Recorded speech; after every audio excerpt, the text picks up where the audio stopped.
من حوالي 3 سنين في خبر ناس كتير أوي استغربته وما كانوش فاهمين. الخبر كان إن عصام صاصا وصل لتاني أكتر مطرب استماعا بعد عمرو دياب في مصر. مين تاني في التلاتة الأوائل؟ أنا معرفوش والله وما أقصدش حاجة. واحد اسمه عصام صاصا. الناس كانت مستغربة مين اللي بعد عمرو دياب ده؟ مين اللي بعد عمرو دياب؟ مين المركز التاني؟ عصام صاصا.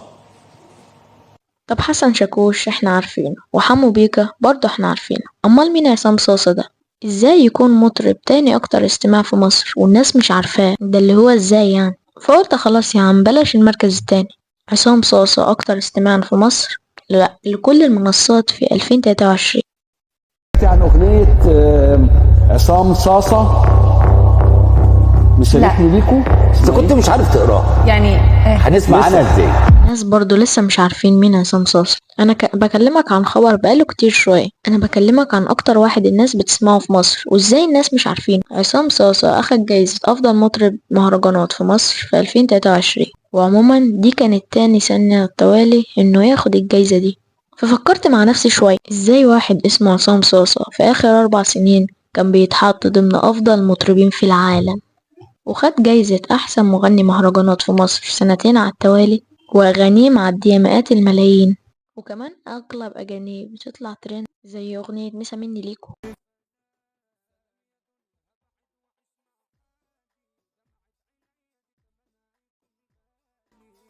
طب ازاي؟ هل من الطبيعي ان يكون في ناس مش عارفين عصام صاصا؟ يعني على الأقل لو حد قالك تعرف عصام صاصا تقول له يعني سمعت أغانيه قبل كده، إنما مفيش حد يعرفه نهائي.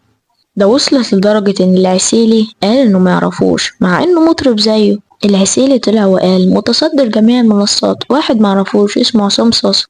انا في واحد ما اعرفوش خالص وعمري في حياتي ما سمعته. اسمه عصام صاصا. طيب انا مش عايزه افاجئك واقول لك ان انت كمان ما تعرفش مين هو عصام صاصا حرفيا. حتى لو حاولت تعرفه ودخلت على جوجل بحثت عنه وبحثت عن مين عصام صاصا هيظهر لك حاجات بسيطه، اللي هو اسمه عصام طه وساكن فين، يعني مش هيقول لك اي معلومه عنه اللي هي تفيدك جدا. وده لان عصام صاصا مش بيطلع كتير في لقاء تلفزيوني او اي برامج، كمان لما بيطلع يعني مش بيتكلم فيها عن نفسه كتير. والطبيعي لما واحد بينجح شوية يعني لازم يطلع يقول ايه سبب نجاحه وبدأ ازاي ورحلة كفاحه كانت عاملة ازاي. انما عصام صاصا ما عملش كده خالص. بس عارف بقى ايه الجامد في كل اللي انا حكيتهولك ده؟ ان عصام صاصا اصلا قصد يخليك انك ما تعرفوش. حياتي زي فيلم احداث وعمود للضحية كان دوني.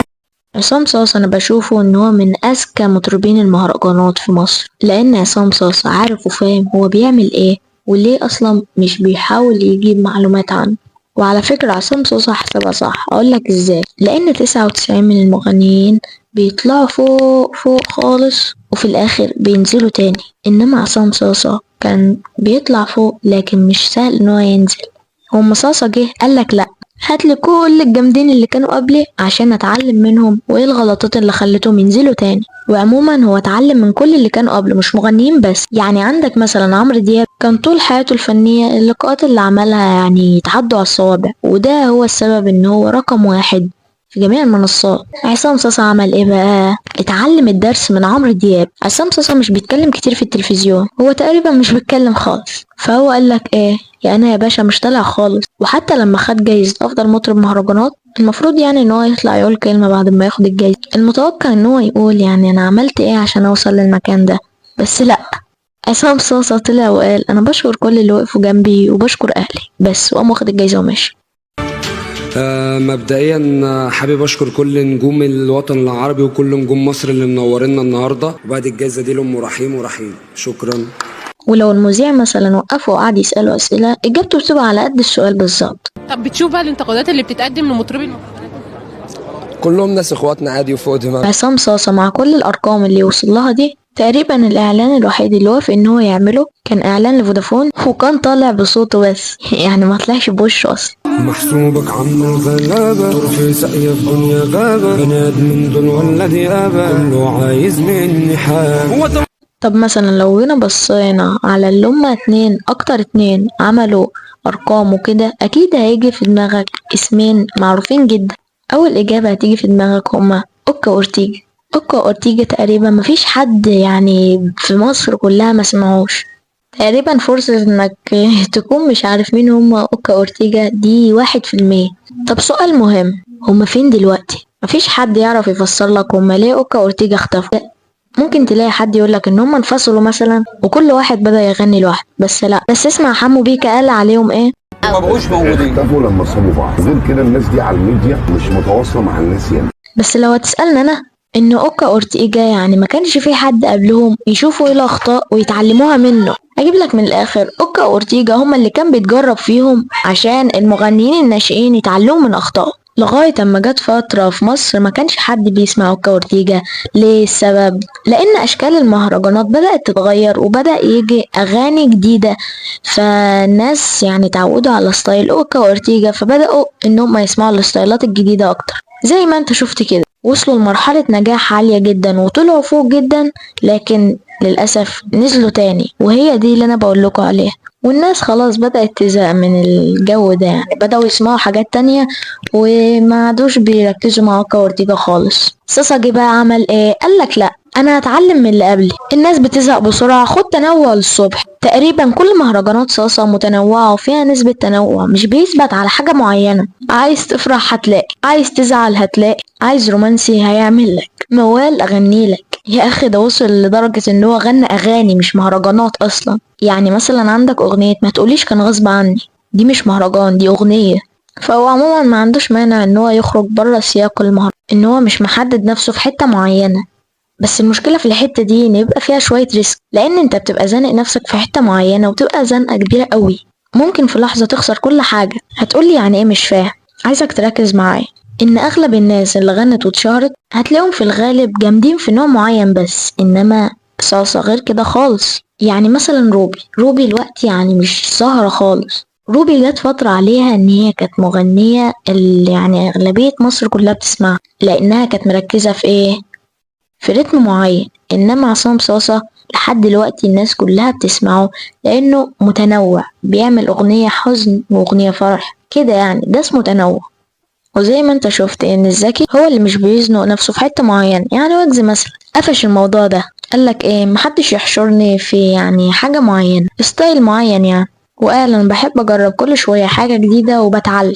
انا بحاول ابقى كرييتيف بشتى الطرق، انا بحاول اخرج من كل قالب حد هيحطني فيه. يعني انت تقول لي انا رابر، انا فعلا رابر واكتر بشويه. عايزك تركز بقى على الجملة اللي جاية دي، عشان في الحتة دي بالذات انت هتفهم قصدي. يعني في كل اللي قلنا ده، ويجز قال ان انا مش عايز الموضوع اللي هو يبقى راب بس، انا نفسي عمري يبقى اطول، فنفسي برضه الموضوع اللي هو ما يبقاش راب بس وكده، فاهمين؟ نفسي برضه ما يبقاش الموضوع انا براب بس ولا مش عارف ايه، لا انا عايز عمري كفنان يبقى اطول بشويه، عايز اعمل حاجه كلاسيكيه، عايز اعمل حاجه. عصام صاصا بقى عارف المعلومة دي من ويجز. يعني مثلا لما المذيعة سألته هو احنا ممكن نشوفك في حاجة غير المهرجانات، بص قال لها ايه؟ مثلا بتقدم حاجه ان شاء الله، ان شاء الله تشوفوني في اي حاجه، اي حاجه ليها علاقه بالغنى هتلاقيني فيها. مقتنع ان انا ممكن اغني اي حاجه عادي. لكن هتلاقي بقى اغلب المغنيين بينزلوا لك ألبوم كل سنة، ولكن لو مغني كريم شوية ممكن ينزل لك اغنية كل شهر. لكن مش عايز اصدمك واقول لك ان عصام صاصا منزل 4 اغاني في شهر واحد، ده اللي هو ازاي؟ اكيد بقى انت هتقول يعني ما بينزل 4 اغاني بس هتلاقيهم مش جايبين مشاهدات، بالعكس هقول لك بقى ان كل اغنية فيهم معدية 2 مليون مشاهدة. طب ازاي عصام صاصا بينزل اغاني كتير كده؟ ازاي بيعرف ينتج اصلا الاغاني ويطلع يعني الاغاني بشكل جميل وصوت راقي؟ يعني مثلا في 2019 نزل اكتر مهرجان جاب مشاهدات في مصر كلها، هي اغنية بنت الجيران. بنت الجيران شغلة عنايا. هقول لك بقى عصام صاصا عمل ايه، ان هو كان بيجيب اغنية ناجحة بس قديمة وياخد اللحن بتاعها ويبدأ يطوره ويعمل بقى الأغنية بشكله هو. والموضوع ده يا جماعة بيضرب جدا. يعني عندك مهرجان قديم كده اسمه عيون القلب.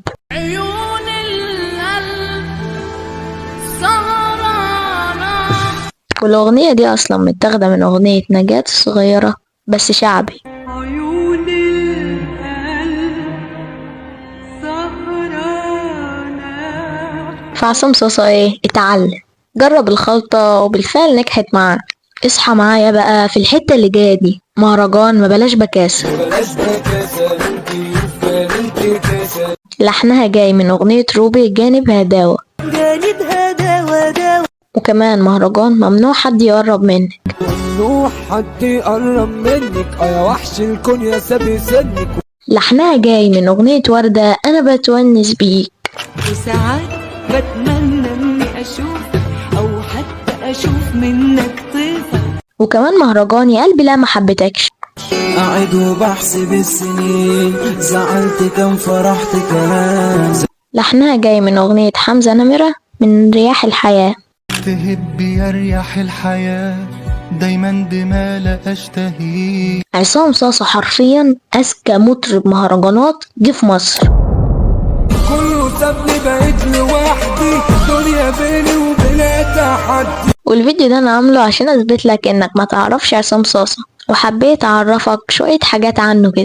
وهقول لك حاجة كمان، أكيد لما تكون ماشي في الشارع ساعات بتسمع توك توك مشغل أغنية لعصام صاصا، والأغنية دي بتكون فيها جملة كده لازم تكون قريبة من قلبك. يعني ايه قريبة من قلبك؟ يعني مثلا انت دلوقتي شاب وشايف الحياة صعبة عليك جدا، يوم عامل أغنية تحس ان هو بجد بيكلمك، انت بيقولك الكلام في وشك. وده من أسباب يعني اللي بتخلي عصام صاصا أغنية تتسمع، لأنك بتحس إن الأغنية دي بتلمسك من قلبك. هقولك يعني مثلا تحس إن الناس اتخلوا عنك وسابوك، هتلاقي الأغنية دي.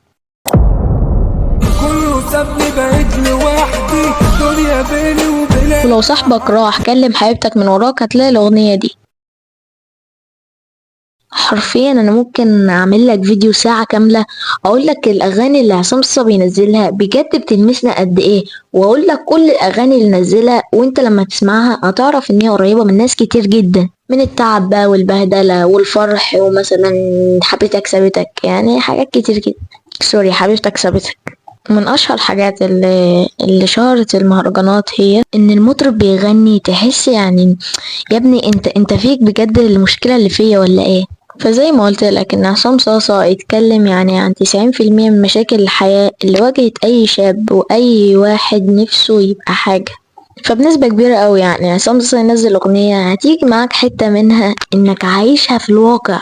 وانا بجد حاسس ان عصام صاصا هيفضل طالع فوق وان شاء الله مش هينزل، بس يعني برضو يعني كل فترة بيبقى في رقم واحد. ممكن اللي فضل رقم واحد لفترة طويلة جدا هو المطرب العالمي يعني بكل فخر هو عمرو دياب. وصراحة انا بحب عمرو دياب جدا. فكده كده برضو في ناس هتطلع جديدة وفي ناس برضو بينزلوا، فاهمين؟ وبس ده يعني كل الفيديو بتاعنا عن المطرب العالمي عصام صاصا وكده. كنت حابة اعرفكم يعني حاجات كتير عنه، وبجد بجد بجد الفيديو ده تعبني، ولازم تقدرني بقى بلايك واشتراك بقى، لازم. واهم من كل ده طبعا انك تصلي على النبي وتدعي لاخواننا في فلسطين، اللهم انصر اخواننا في فلسطين. بس كده، اشوفكم في فيديو جديد وسلام.